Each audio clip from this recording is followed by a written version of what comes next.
Good morning, children. This is Elvis Joseph Albert once again. Today we will talk about self control. What is self control?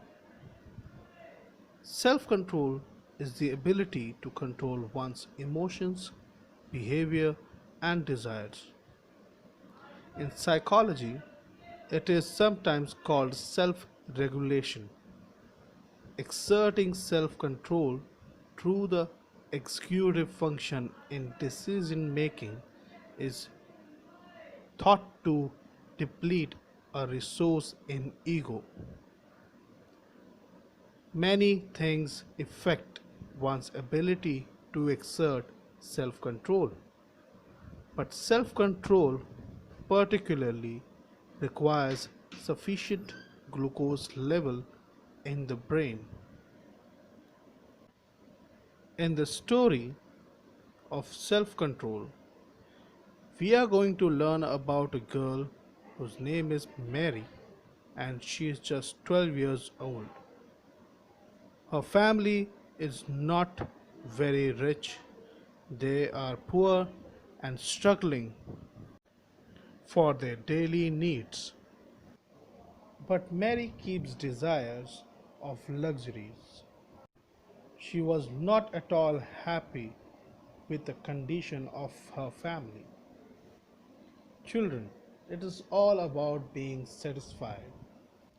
Keeping high desires is not a bad thing, but you need to be satisfied for what you have. And Mary at last realized this. She had that much which other would desired of. Let's see, children, what made her change. Mary was a young girl of 12 whose parents worked in the field. Life was very hard for them as they were poor, but they were never unhappy. Everyone worked hard in the field and ate only fish and rice every day. If someone managed to catch a bird, it was a day of celebration. Another family would be invited to join in with the meal. Listen, children, as you can see, Mary's parents are very poor. They don't have much to eat. They eat only rice and fish every day.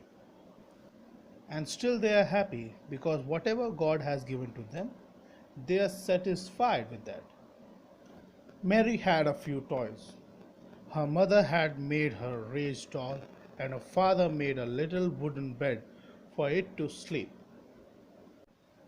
Other toys were just pieces of broken crockery, or kitchen tools, or containers which had to be given back to be used to prepare the fish and rice. Mary had a friend who lived nearby. Her name was Lynn.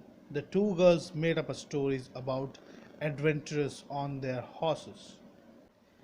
Pieces of rope were tied to their imaginary horses and they galloped to faraway places where they found beautiful jewels in cave to bring home to make their parents rich. They thought if they were rich, they would be able to eat the kind of dishes that kings and princes ate. Certainly not fish and rice. One winter, the snow came early and stayed for a very long time. Everyone had their stores of rice in sacks, kept safely away from rodents. Their dried and salted fish were hanging high near the ceiling. Mary's mother was worried that there would not be enough food to last the winter. There was enough rice, but the fish were nearly used up. Soon, most of the meals were made from rice alone. Mary began to realize she actually loved to eat fish. The rice was so plain without it. She complained to her mother. She said she would not like to eat rice without fish. Sometimes it happens in our house also.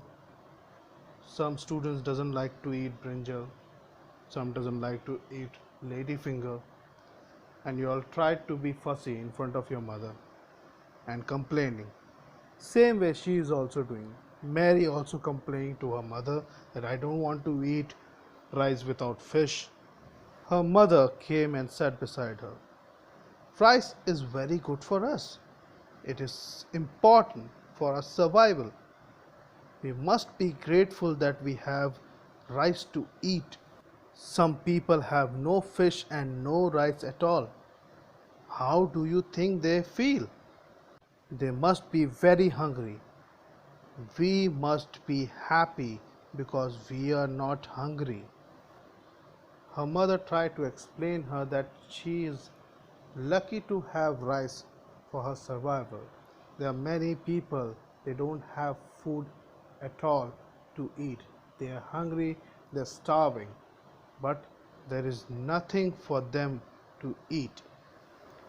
But I am tired of eating plain rice, Mary said. She behaved like a stubborn kid and did not want to understand. You must to control yourself and not complaining about things that cannot be changed. You will just feel bad and make other people unhappy too. You don't want to make your father unhappy, do you? If he sees you smiling and eating your rice, he will not be upset because you are not complaining.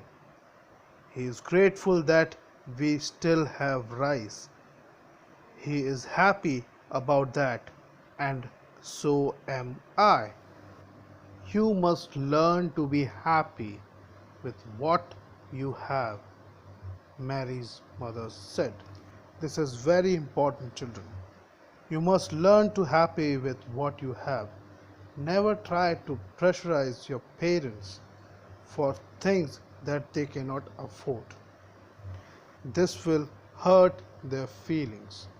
The same Mary's mother was trying to do here because she knows if Mary start complaining to her father about this, he will get upset because he is a poor man.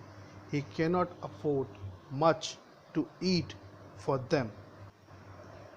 Mary wasn't fully convinced, but she kept quiet. A few days later, she saw her friend Lynn's family come to her house for meals until winter was over. They had no fish and no rice.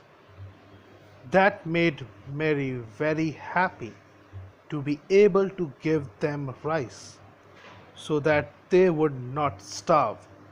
She never complained again. She was very grateful to have enough to eat and she was happy to share it. Her own friend's family was starving. That made her realize that she was lucky to have rice. After that, she never complained again and she was very grateful to have enough to eat and she was happy to share it also.